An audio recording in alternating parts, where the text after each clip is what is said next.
Hello guys, Termex here, and welcome back to another New World video. In today's New World video, I'm going over my updated endgame spear build. Now, with the new big dexterity changes that happened with the Void Gauntlet patch, if you don't know all about those dexterity changes, make sure to check out my video on that, click in the top right about now. But if you're on the same page as me and you know about all these changes, I have switched around my spear build quite a bit. And I haven't made a spear build ever since the one that went semi-viral with the javelin and the sweep. And a lot of people have been saying Perforate is useless now. Don't use Perforate. Perforate sucks, but I don't know where they're coming from here. Perforate is probably the best skill on the spear, and I'm going to go over that today. But the first thing I do want to get into is the skill tree. We only got one ability over in the zoner tree, which is for deadly consistency. So we deal more consecutive damage against a target when we use our heavy attack on them continuously.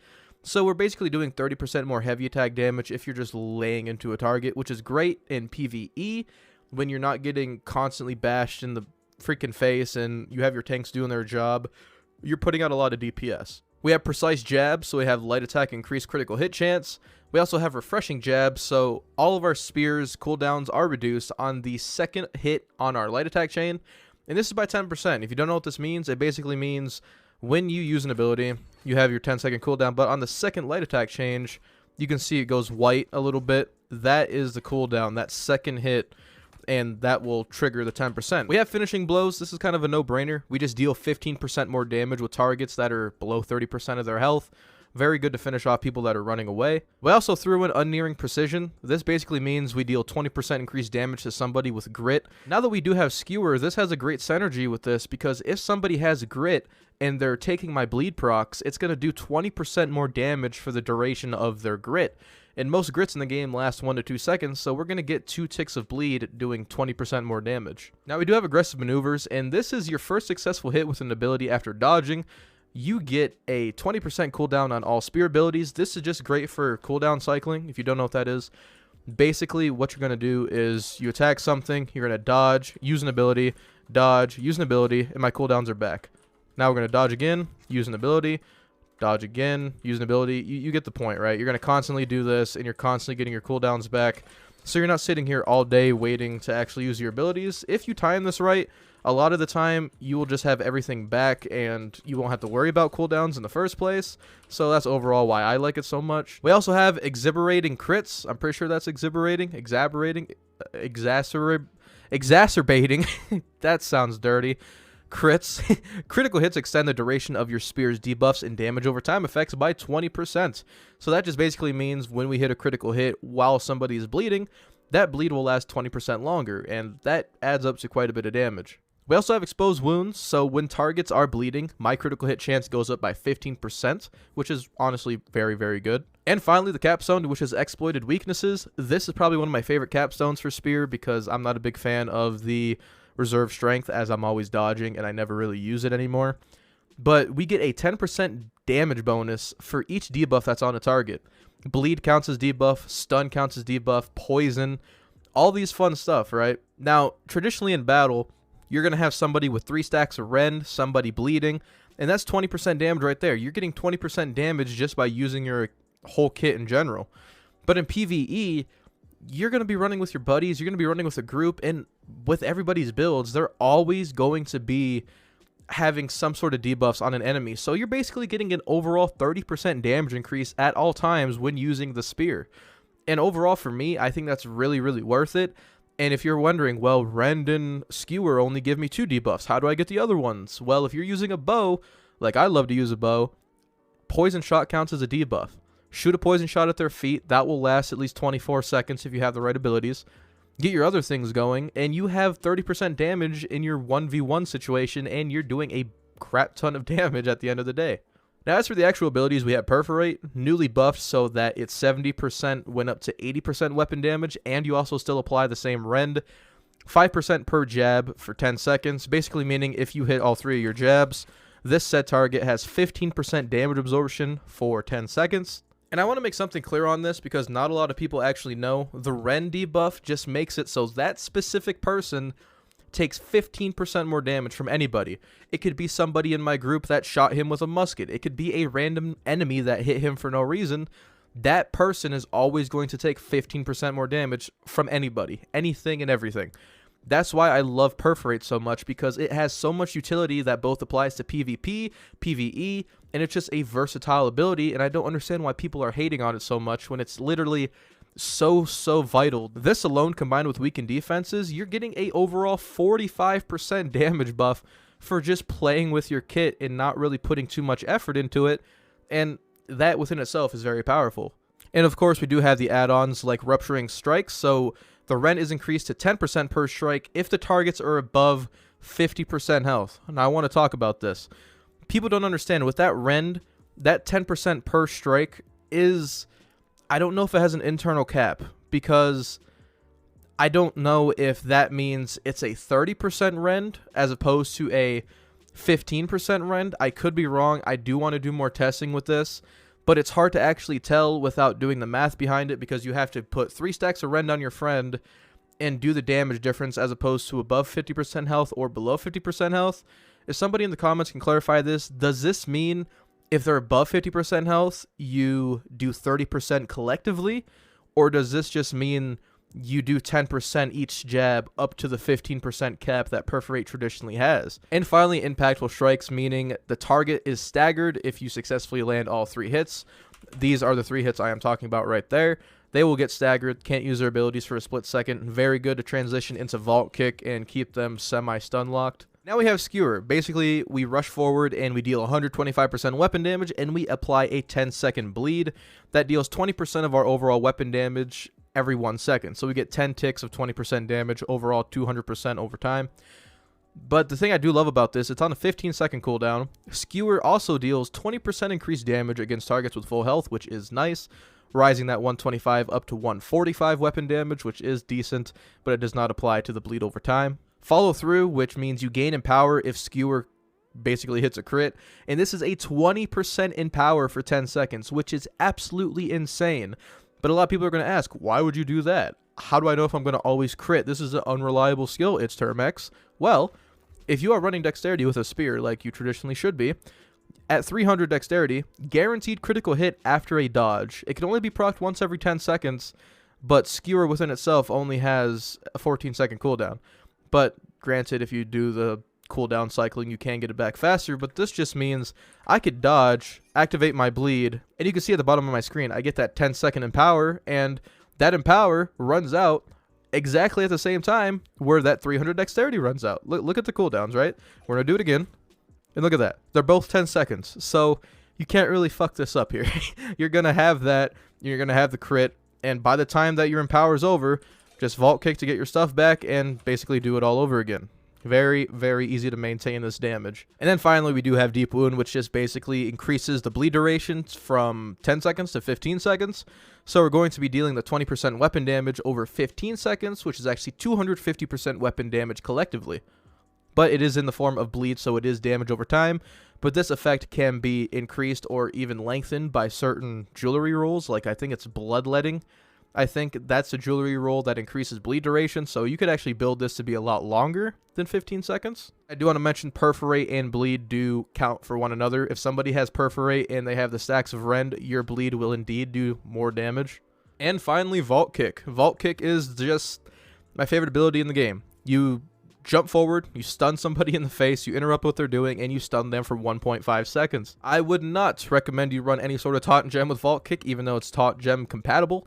But you do you, boo. At the end of the day, you're going to use builds how you want to use them. But if you're using light armor dexterity, the last thing you want to do is taunt everything to come mess you up.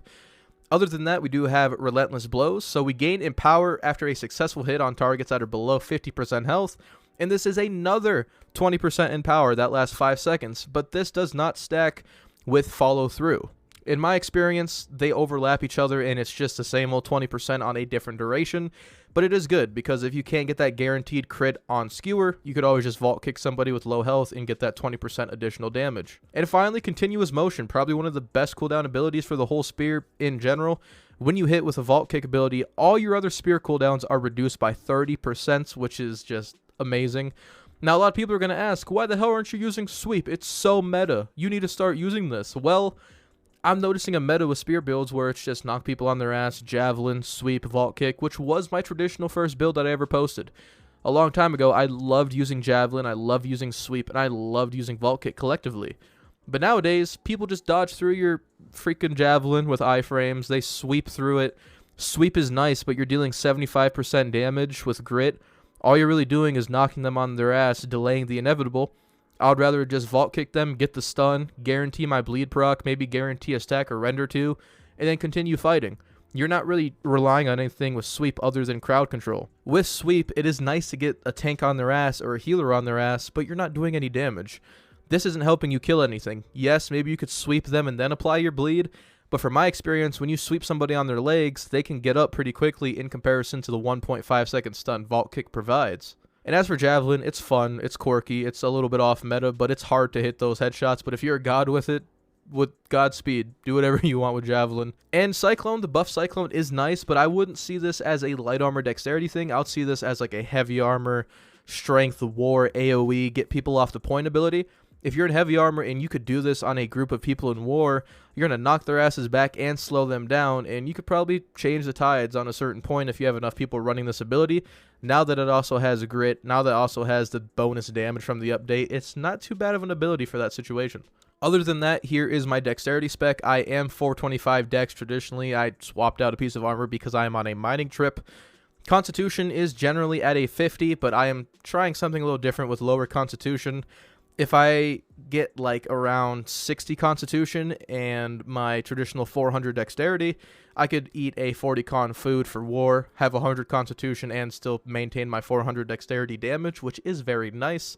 Wouldn't recommend going into anything else for the spear build unless you are a strength heavy and you want to use the spear more as a crowd control utility tool. And for those who are curious, this is my spear. It is 30 dexterity with the Gambit gem, because I'm going to be rolling around a lot, doing a lot of maneuvers, and I want that 15% more damage when my stamina is not full, just stacking all this damage on top of one another. Now, I did kind of get messed up with some of my rolls here. I mean, Ruinous isn't too bad for the 40% siege damage, which is okay for war, and it's okay for my role in war, as I am usually a back line, and maybe if I could somehow spear the siege that they place when I'm on defense. But if you're on offense, this means absolutely nothing, and other than that, it's just there. Keen Vault Kick now actually works, so when we hit a Vault Kick, it increases our random crit chance by 18% for 5 seconds.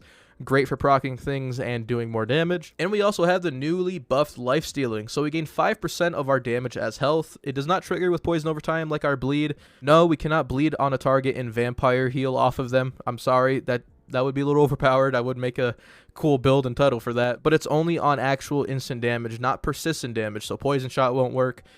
Bleed won't work, none of that fun stuff. And my armor is just traditional dexterity armor. I have no god rolls whatsoever. Nothing here is boosting bleed. Of course, I could try to get armor that does that, but on my server, light armor is slowly becoming a meta. It's not really there yet, and light armor dexterity is just really hard to come by for me, so I would recommend get what you can to help benefit the build in general. I'm doing just fine without exact god rolls, but jewelry-wise, I would recommend you try to find something with refreshing to get your cooldowns back faster. And I would recommend, if you are using this more for the bleed as well, make sure you run that one bloodletting. I don't know if it's called bloodletting, but it's the roll on jewelry that increases bleed duration, so you'll be doing even more bleed. Now, before I leave you guys to go back on your New World journey, I do want to show you how I would play this build.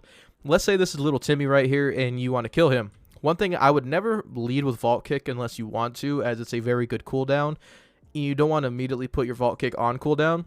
If you could go around your target, maybe perform some maneuvers, get some rend on him, and then maybe get your bleed going. If you could do that, then that is very good, as the bleed does tick for a lot of damage over time. But I only say don't lead with Vault Kick, because if you're going into a fight leading with Vault Kick, you can't get all your bonus cooldown benefits. You kind of suck here waiting for all your abilities to come back, as opposed to leading with something like this, doing this, and now you have 8 seconds left. Just use your Vault Kick, and then you have your abilities back basically instantly, and then you go back into the everlasting cycle of bleed, bleed, skewer, skewer, and then you have this, and then you Vault Kick, and that's how I would run the build. As you see, we have 2 things of Empower, and you're doing a bunch of damage, and overall, this build is very nasty. The bleed will vary based on armors, obviously, but these damage over times will piss people off. They will not like this.